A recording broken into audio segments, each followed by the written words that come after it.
Hello, everyone, and welcome to this KnowTalk. Are you ready to engage your fans in a whole new way? Then you have come to the right place. Today's session is all about taking fan engagement to the next level while also considering new innovations and ethics. We will be exploring how you can keep your fans on the hook with podcasting as a highlight, while also reeling in ethical considerations. And who better to guide us through this session than a podcasting pro, Layla Maghribi. Layla is an international cross-platform journalist, writer, podcaster, sometimes poet, and once upon a time lawyer. Layla's passion for storytelling led her to move to the Middle East, where she worked as a journalist for global networks such as CNN International and Reuters. Recently, Layla launched the podcast Third Culture Therapy, which delves into mental health issues across cultures. Layla is also currently writing her first book, which explores her experiences growing up as a British Arab third culture child in a politically charged family. Please join me in welcoming Layla Maghribi. Thank you, Stephanie. Thank you very much for that introduction. It's a pleasure to be involved in this KnowTalk series. And I'd love to just dive right in. So if you'll just bear with me for a moment while I share some slides that I've prepared for this talk. Let's Please see. do. And we can't wait to hear from you on set with the professional mic and everything. I know. Well, that is one of the key ingredients for having a podcast, a mic. But I've got to say, that's pretty much all you need for anyone who's thinking about podcasting. And I'll touch on that briefly. I definitely encourage people to do that. But let's first get into it. So I'll keep the floor to you, Layla. I'll disappear now, and I'll be coming back to notice you once 10 minutes have passed, etc. Okay, great. Thank you so much. Thank you. So just by way of a brief overview of the structure of this talk, I'm going to be talking about various digital platforms that we can explore and use to engage with fans.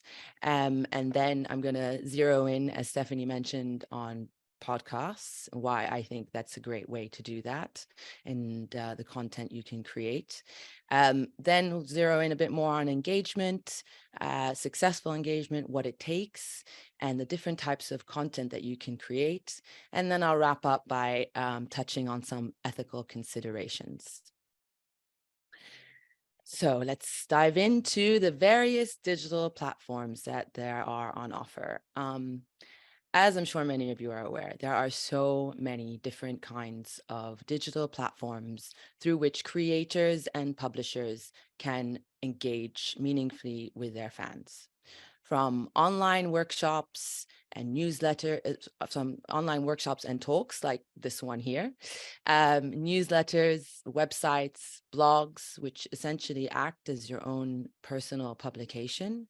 And then, of course, there's the variety of social media platforms to use, including, but not limited to, Facebook, Twitter, TikTok, YouTube, and the like. But then, of course, there's one in particular that I have recently entered and am quite a fan of, and which I'd like to talk in more detail, and that is podcasts. So let me tell you a little bit about my podcast. It's called Third Culture Therapy, and it launched just last month in March of this year. And it is a series that looks at the way in which our different social identities, cultural heritage, and socio-political circumstances impact our mental health, and our emotional well-being. It has been quite a journey. It took me, a while to set up, but since launching, yesterday was my 4th episode. It's been really well received, and I've had a lot of wonderful messages of support, encouragement, And thanks as well for creating this, which has been incredibly validating, and shows, that there's a desire for such content and such conversations, which has been wonderful. But, podcasting, much as I love it, it does involve a lot of work. And actually producing the podcast, but even more so, or at least equal amount, involved in promoting and marketing this podcast. And a lot of that requires meaningful and consistent engagement with fans. Because, without your fans, i.e. your listeners and your audience, who's going to listen to it? And much as I love creating this podcast, and I do it because I'm passionate about the topic, I am doing it because I want people to listen to it. So how do you go about getting that to happen? Well, firstly, let me take us back a little bit to guide you through a brief history of podcasting. So podcasting first came on the airwaves in 2004. It was invented by two people, Adam Curry, who was an MTV video journalist, and Dave Weiner, a software developer. And they wanted to invent something that essentially was a way for people to be able to download radio broadcasts onto their iPod. The iPods, as you may recall, were what people used at the time to listen to their music. And in fact, the name podcast comes from iPod and broadcast. The idea was for it to be a radio on demand. So subscribers could select whatever radio show they wanted to, or episodes, and download them to listen to whenever they wanted to. It took a few years for this to catch on, and the real sort of breakthrough came in 2014 with a hugely popular series called Serial that was created by the people behind This American Life. And it was a true crime series, and it really pushed forward the narrative storytelling as a very popular form of podcasting, true crime in particular, which remains one of the most popular genres in podcasts. Real investment, I suppose, like the big money behind podcasts, started around 2019, so a few years later. And Spotify was a big player in that game, in that field. Into that year, Spotify spent $340 million on buying two big podcasting platforms. And then it also, a couple of years later, spent 200 million pounds on an exclusivity deal with Joe Rogan, who some of you may have heard of as being he is the number one podcaster. His episodes regularly get 10 to 11 million listeners. So that was a big win for Spotify, and it sort of catapulted them, it pushed them forward in the field, and they soon overtook Apple Podcasts as a major player in the space. To show sort of how much now everybody is in this sphere, last year in 2022, both Twitter and YouTube announced features where they would be integrating podcasting on their platforms. So why podcasts? Well, I've mentioned to you that there's a lot of investment behind it. And in fact, it's a booming market where there are, according to the Podcast Index, about 4 million podcasts today. And there's a lot of money to be made from it. In the US alone, advertising from podcasting reached $2 billion in 2022, and it's forecasted to double by next year in 2024 to $4 billion.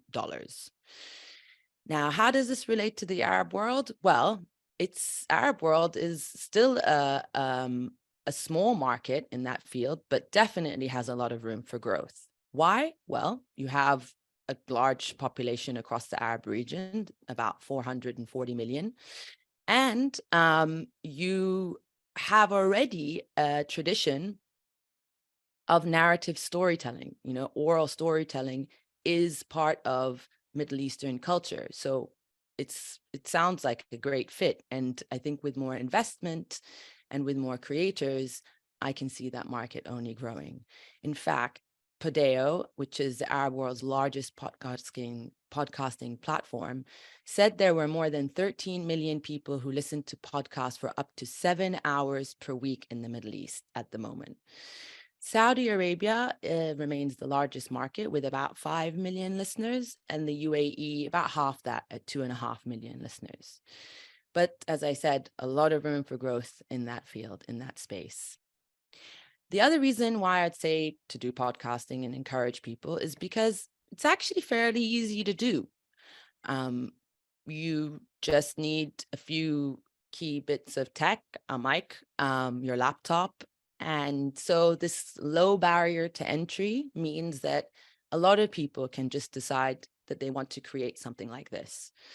As well, having personalized, I'd say the real appeal is also in the way in which it applies to fan engagement is the way in which podcasting creates intimacy between the listener and the host. Because when you're listening to someone's voice regularly, you know, whether it's daily or weekly, you do build up that sort of familiarity. And also the personalized nature of the content also means that it can feel often like you're hanging out with friends and just listening to someone speak. It's very conversational. And that's the real appeal of a podcast. And that's how you create intimacy. And with intimacy, you create loyalty. And with that, you create also greater fan engagement.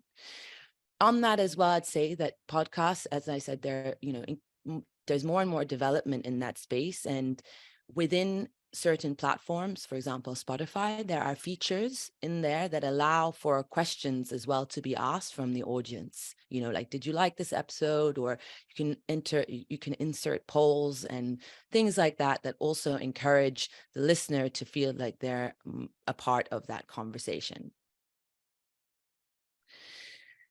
So you have a podcast, wonderful. But the reality is that creating a podcast is not enough to get listeners.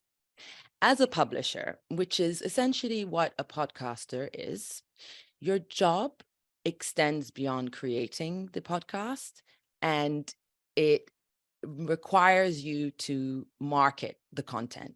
And that marketing means creating more content. And within that, you have to engage again, even more. So let's talk a little bit about that.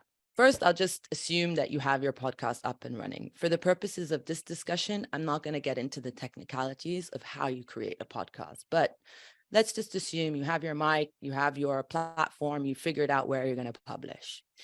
Now, you want to work on engagement. Okay, great. So you want people to go and know about it. Social media is naturally going to be your go-to place for that. And you can choose a variety of platforms to do that. But my advice is to find one, maybe two, and try and do those well, as opposed to spreading yourself too thin. A lot of the content will be reusable across platforms. But for the most part, you're going to have to tweak your content a little bit for each platform. I'm going to run through briefly those different types of platforms. So for example, Twitter. Twitter is mainly for short bites and text. And you can, of course, create longer threads, but the idea is that you are just letting someone know through the written word something that's going to grab their attention. Maybe it's just the announcement of the podcast. Maybe you want to pull out some quotes, or maybe you want to create something longer where you're giving book recommendations or talking about some of the ideas from your podcast. You can, of course, also share photos and videos onto Twitter, but generally speaking, that's not what the platform is primarily for. Then you have something like Instagram, you see hugely popular. Instagram is a picture first platform. That's what it was created for. Although reels, video reels, are becoming increasingly popular and important after the success of TikTok showed that people really like to have moving images, particularly of close-up talking faces. So video, therefore, becomes your next piece of content to create, which might seem a little bit strange if you've decided to go into podcasting because it's just audio-based. But the reality is people like to see people. I think ultimately we're curious about how people look and what they do in their lives. So keep that in mind also when I go on to talk about video content. So the way, the easiest way to do that video content is you can record your podcast with video in the first instance. So you could have do it over Zoom, or you could do it live if you have enough of a studio set up. And then you can use some of that video to then take clips to repurpose on social media. TikTok, of course, I'm going to have to mention it, but I must admit to you that I'm not really big in that space, even though I know it's very much the big thing of the moment. But my one thing to say is you reuse content that you use on TikTok, on Instagram fairly easily. I would say it's less successful to do it the other way around. So again, you may want to decide, do you want to focus your video reels Instagram, or do you want to focus more on TikTok? And that will come down a little bit to the audience that you are looking to speak to or focus on.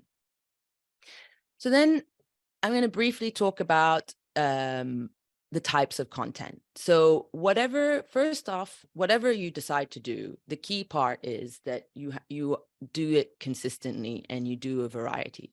On video, like I said, firstly, you have the content of your actual podcast that you can use, but then a lot of things you will create fresh. So whether it's behind the scenes, whether it's your studio setup, your office space, maybe it's you to camera talking about why you decided to do this podcast, introducing yourself, anything that's a day in the life of. I mean, even like what you're eating for the day, because as someone told me, everything is content. So you can create anything from anything really. Just think about your, you have your phone, which is acting like your camera at any time. And then the text also is helpful because not everybody watches video, or some people just like to be able to read certain things. And that, again, you can pull out quotes.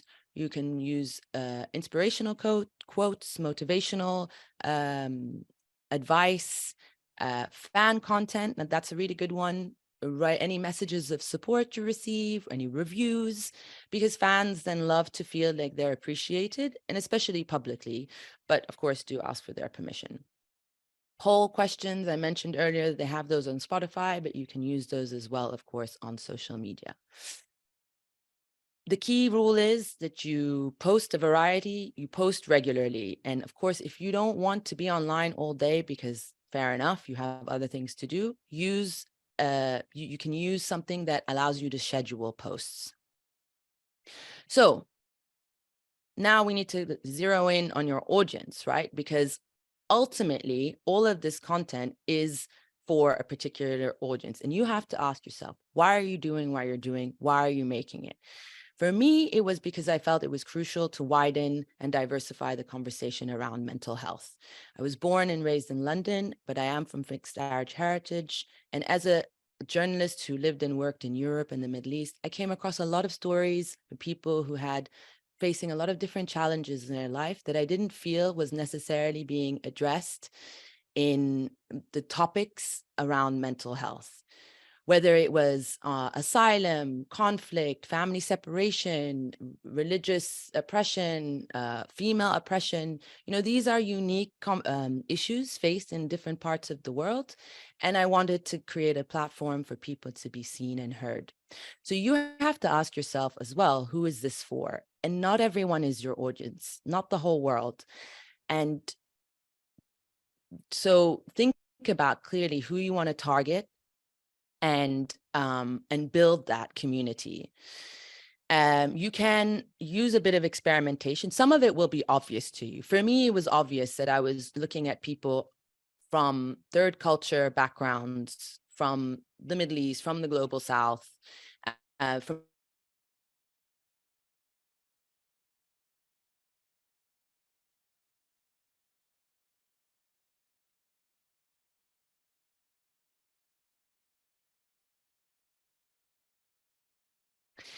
so ultimately, what I want to say to you on all of this. Layla, we only lost you for a couple of seconds, for like 10 seconds. Thanks. I'm sorry? We only lost you for like 10 seconds or something. Okay. Should I repeat? Yes. Do you remember from where? Like just this. Okay. So I was saying about audience, that you focus on who you want to speak to, but a lot of that can also be trial and error. So you can, maybe some of it will be obvious, but maybe some of it you can experiment and then use analytic tools to be able to understand who is your audience. Because most social media platforms do that, and they tell you, who's actually watching, liking, sharing, and that's very helpful. Ultimately, successful engagement requires you to be authentic and to be active, both on your account, but other people who are doing similar things, because trust me, other people are doing similar things, and that's totally okay. You want to create that community, and you want to create that mutual support. So that means liking other accounts, sharing their content, tagging them, sharing your content with them. Be regular, be consistent, and be careful. And by careful, I mean be caring to your fans, because however small they are, if you care for them, they will care for you, and they will do a lot of the work for you to market and promote your content. That's what loyalty is about. So think slowly but surely, and emphasis on that, because this is a marathon, it's not a sprint. And so be a little bit like a tortoise and take one step at a time, because with time, you will get where you want to go. Just a final note on ethics. Essentially, look, it's an important question, but it's a difficult one to address. Social media, by its very nature, allows anyone and everyone to get on the screen or get behind the mic and say whatever they want to whoever they want at any time. A lot of that content is great. Some of it isn't so great. But the dangerous ones are the ones that's really good, but they're either dishonest, they're abusive, they're plagiarized. And these are the things you have to watch out for. So briefly, let's talk about plagiarism versus inspiration. A lot of people like to share content. That's what it's about. You might have noticed in some text content, people have started to put their names like embedded in the text. And I think that's a way to stop people just sharing without crediting and tagging them. Now, of course, that doesn't guarantee that you don't just copy the information and post it on your own platform.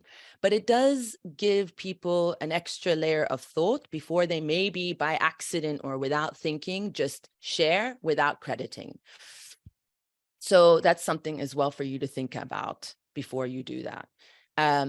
Advertising, influencers. So we all know about a lot of influencers and people on their accounts using it to promote or sell products or places without saying that that's what they're doing. Thankfully, laws are catching up. And now, at least in the UK and other places, anyone who has gained some sort of benefit from a company or a place and is using their platform to promote it needs to label clearly advert. Children. Okay, so this is a topic that I'm basically going to say I personally stay well away from. Why? Because I worry about the content that children are consuming. I also would prefer that children weren't spending so much time on social media.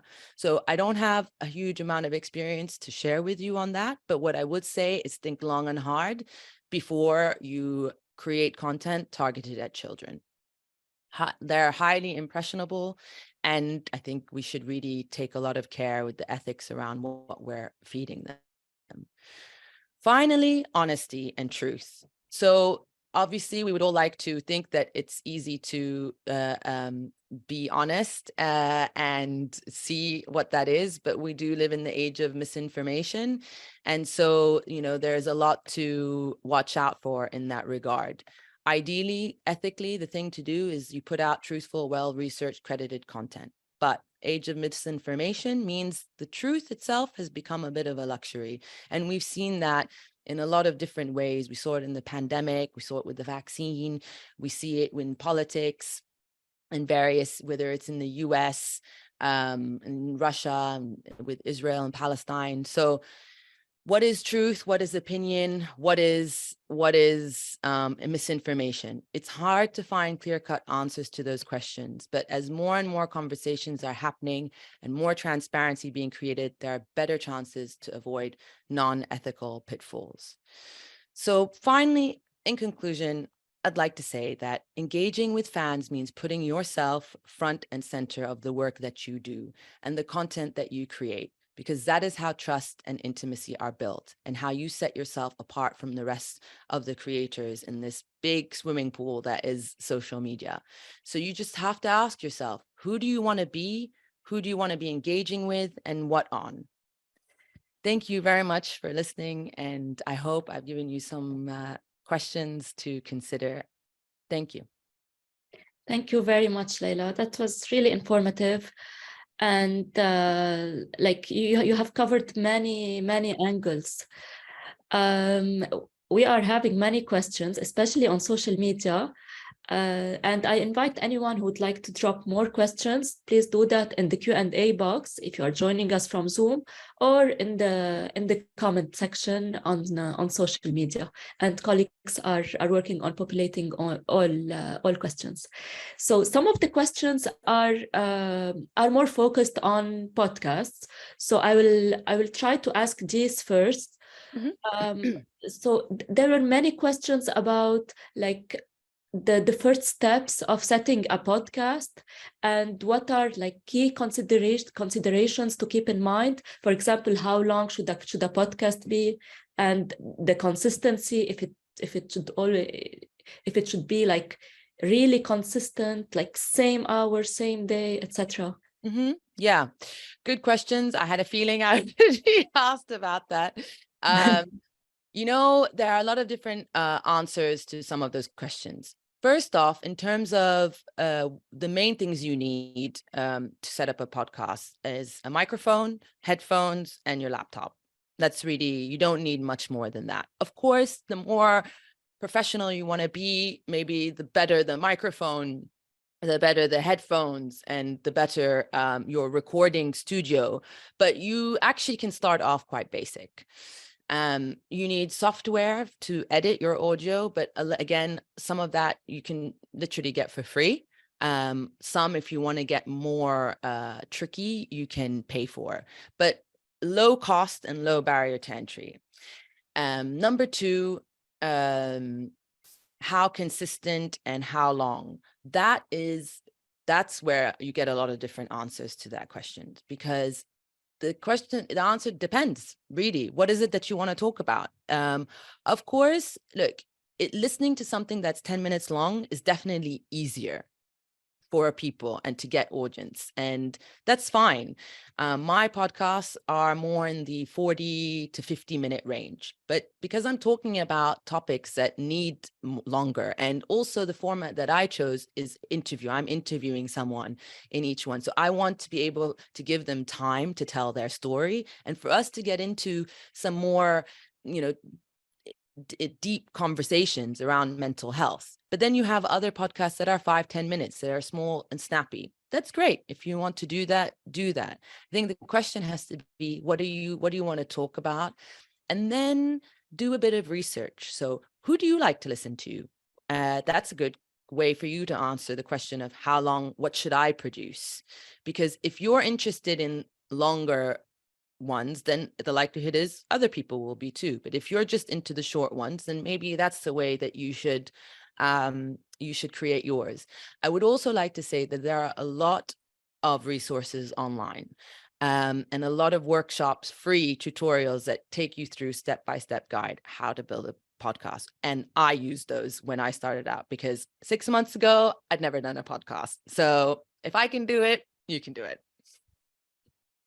Great. And like, what should the frequency be? Should they be weekly podcasts, monthly, the episodes? I think monthly is too long. Weekly is really good, but then you have to be realistic with yourself on consistency. Like, how can you do that? Can you actually keep it up doing every week? So yeah, I would say sometimes people do twice a week, but those are if they're like short episodes, or maybe they'll do one episode and then they'll do like a short follow-up.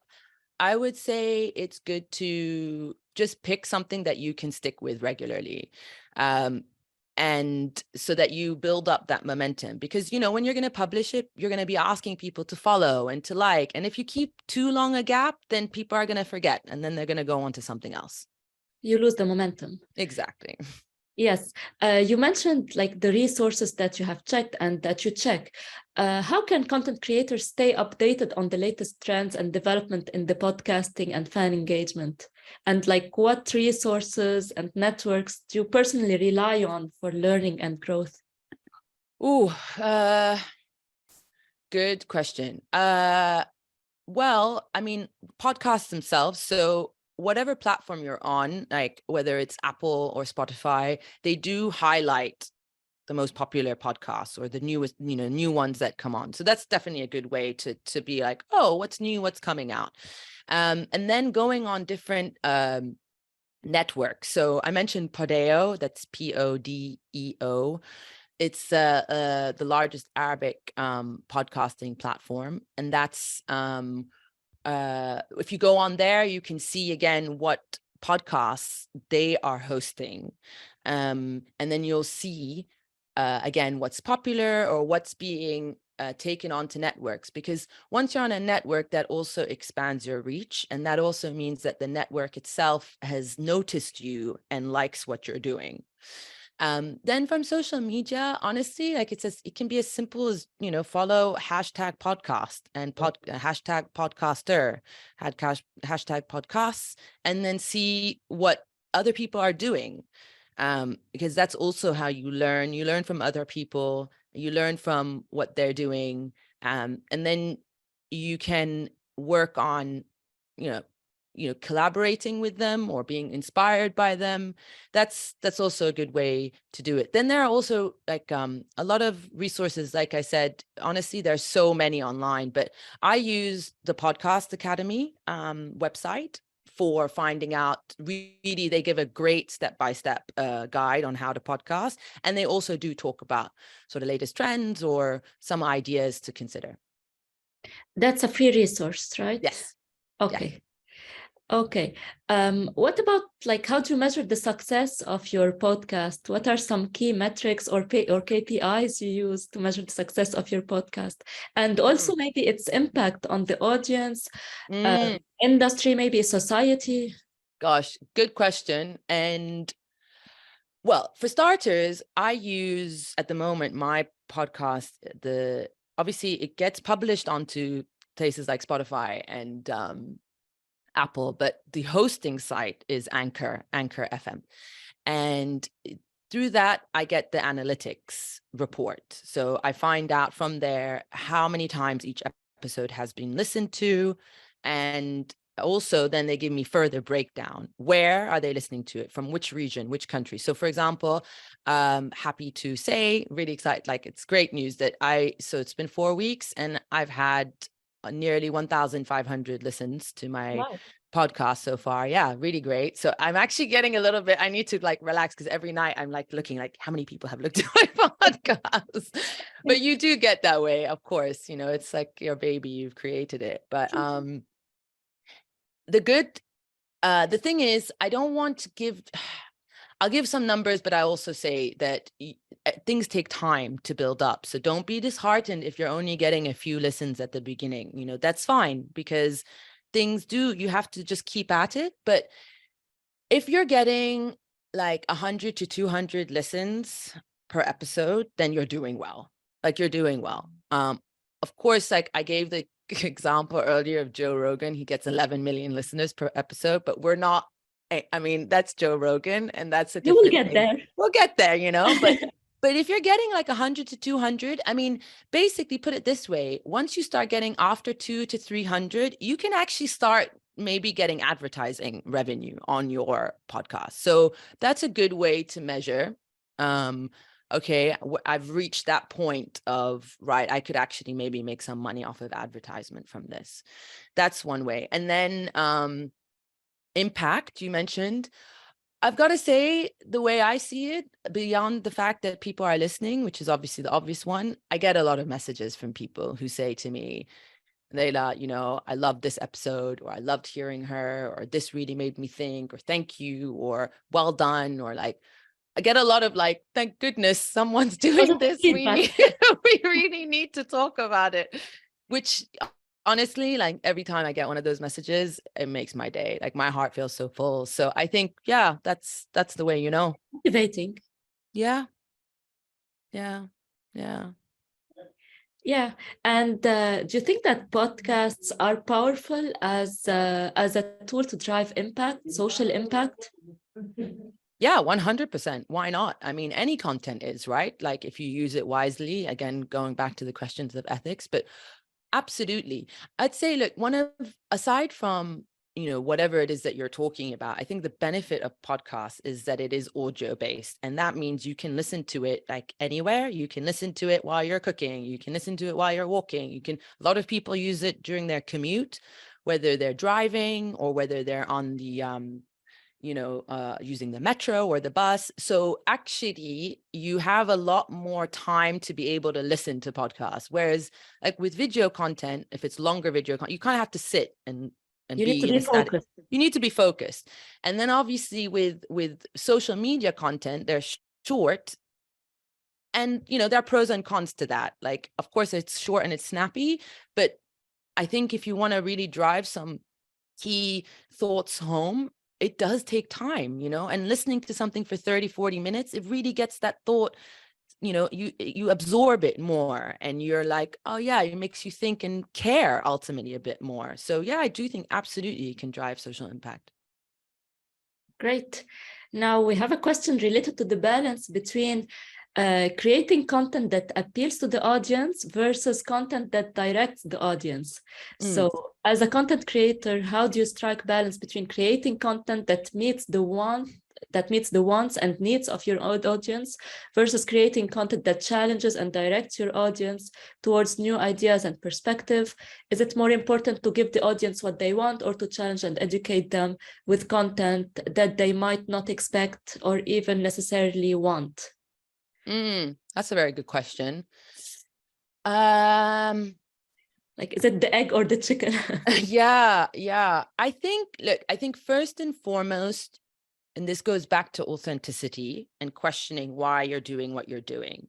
You have to have a real passion and belief in what it is that you're creating, whatever that is, because aside from the fact that you're going to have to do this for a while, it does take a lot of time and effort. And so you have to really be in it. But this is where I would say that comes first. And so again, for me, I really wanted to expand and diversify the conversation around mental and emotional health. So that was my starting point. And I do believe that through the content that I'm creating, I am putting out ideas and thoughts and messages that weren't necessarily that readily available before. So, I started with what I wanted to do and what I believed in. Are people ready for it? Do they want it? Do they not? That becomes a question of like getting audience to it. From what I've received, I'd say, yes, people want it and they're like happy to receive it. But maybe they didn't know that before until they heard it. So again, going back to the chicken and the egg, right? When you're looking at other sort of content that's maybe from your social media, the balance that you kind of have to strike is between what you want to say and also how you can grab someone's attention. because social media is like very, like, and like we have short attention spans, and everything needs to be like exciting and grab your attention, and sometimes that means being controversial or being, doing things just for the attention as opposed to the content. And you're right, there's a balance to be struck there. I use social media to try ultimately to get people to listen to the podcast. So yeah, it's a balance. Yes. This takes me to the question, how do you balance the need to attract and engage your audience with the responsibility to avoid clickbait and misleading headlines? So back to fake news. Yeah. Honestly, I think I use my own moral compass, and I also have to accept that if I want to do that, that I may not grow as quickly as in theory I would like. But that's again why I say, think of your audience, and that it's okay that it's not everyone, but that it's who you want it to be. Because I don't want to be putting out misinformation, and I don't want to harm people, and I don't want to direct people somewhere that isn't correct or what I don't believe in, and that doesn't align with my values. So yeah, I make those choices, and I decide quite carefully, what am I going to put out? Maybe if I did things a different way, I would get like, 10,000 followers overnight, but I'm fine with not, actually, because especially if I'm talking about mental and emotional health, I mean, I would be really wrong of me to be doing the complete opposite. So, but that's a personal choice. I'm not judging other people for doing, I'm just saying that that's, I prefer to feel good about what I'm doing and sleep well at night than to necessarily have a huge following and reach. It will come with time. I do believe that it will come with time. It will, I'm sure. Like if you have the right ingredient with honesty, ingenuity, all these things, the other things will come. 100%. Yeah. There's a practical question. So someone is asking about maybe software names that you use for creating podcasts, not creating, publishing, editing. Yeah. So, okay, like the easiest one that's free for recording is something called Audacity. That's AUDACITY. Download, like, it's really easy to use, and you can record on that. But at the same time, you can use so you can use that. You can use Zoom as well, but the audio quality on that is not necessarily as good, so I wouldn't rely on just that. So for example, I record over Zoom, but I also record on Audacity so that I have a local file. Then you need to think about your platforms that you're going to publish on, and a lot of platforms now, they have actually incorporated within them you can record and you can also publish. So Anchor, what I use to publish, they also have a feature in there where I can use that to record my podcast. So I could just literally in one place, I could plug in my mic, I could go record, I could say what I want to say, and then I can upload and publish. It's like that easy. They even also allow you to edit in there. So again, this is all like really straightforward and basic. When depending on your quality of sound, you might want to use other things, but you can also use other software to improve the sound. Other places I would recommend, like Zencaster was another one. That's good for both audio and video. You just have to be wary of your internet speed because it does take a lot of bandwidth to use. So like I said, Zoom, Zencaster, Anchor. Another platform that you could use to host is something called Captivate. I also looked at them for a while. I considered them. Buzzsprout is another one for publishing and hosting. Those are the big obvious ones. I would start with that, and then I don't want to overload people with names, but those are the ones that I've tried, tested, and some that I use at the moment. Yes, we have an interesting question that I will try to translate about the legitimacy of podcasts. Like, Are they used in like in research as references? Could they be used, do you think? Ooh. Wow, that's a very good question. And I think it would depend very much on the podcast. I ultimately, like I said, the pro and the con of the podcast is that anyone can do it. So literally anyone can do it. So if you're going to reference someone on a podcast, that you have to, so what legitimacy do they have to speak on this topic? What are their, what is their training or their background or their field of expertise? You have a lot of podcasts that are from news publications. So fine, if you want to say, as I heard from the BBC podcast or the CNN podcast or this American Life pod, the journalist who said so and so, it's the same as if you were citing an article that you read. But if it's like, as per what, Joe whatever from who knows where said, Yeah, then, I think you have to be a little bit more discerning and be like, oh, do you really want to cite that? definitely. So it's like usual research. We need to have a trustworthy source. So like even in academic research, if the source is not credible, we should not be citing it anyway. Yeah. And that ties into what I was saying as well about misinformation, because even within that, even within certain spheres, it gets complicated. I mentioned Joe Rogan. Yes. Hugely popular, but he has been controversial many times, because especially during the pandemic, when he had certain guests on there who were talking about whether the vaccine was safe or wasn't safe, and giving certain suggestions of other means of protecting oneself against against the virus, and Definitely. big question mark around that. And he got into a bit of trouble for it, but still, he's still there and he's still hugely popular. So you have to, unfortunately, it does mean we have to do a little bit more work than maybe we are used to in making sure what we're saying is correct. And who we are hosting, we have a big responsibility here. Yeah. Who we are giving voice to through our platform. Yeah. Okay, I don't want to ask you how would you handle negative feedback or criticism from fans? Yeah. What strategies should someone use to turn negative experiences into positive ones? Yeah. Have you Oh ever had gosh. the negative feedback? Not yet. And I say not yet because I'm sure it will happen eventually. They do say if you're not getting, what is it? There's a phrase like, if you're not making someone angry, you're doing it wrong. True.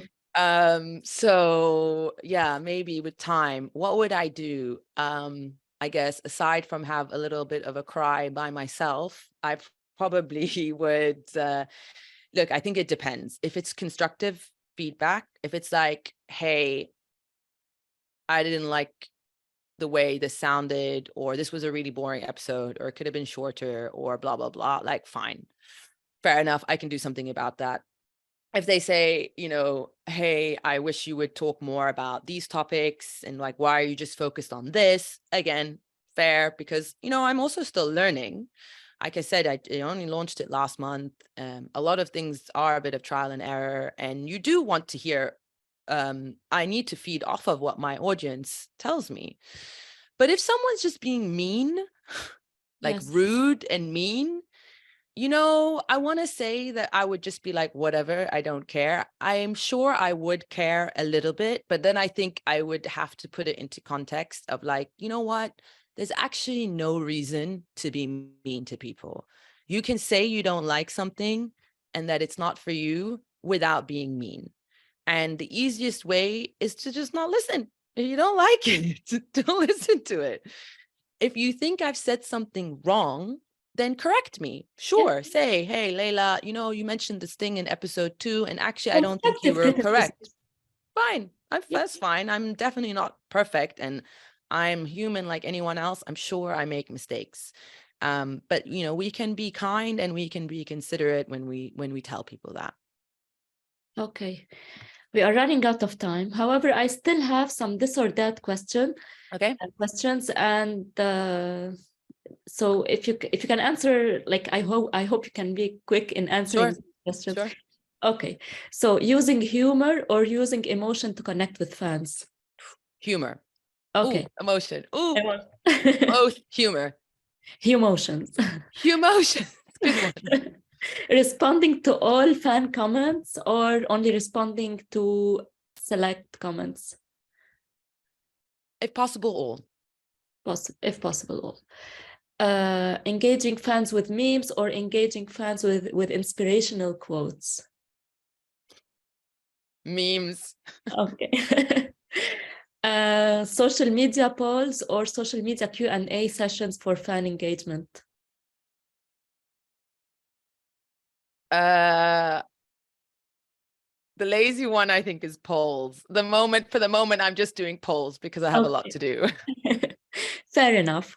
Engaging fans with video content or audio content? Like optimally, not now. Video. Video, okay. You mentioned behind the scenes footage. So engaging fans with behind the scenes footage or with bloopers and outtakes?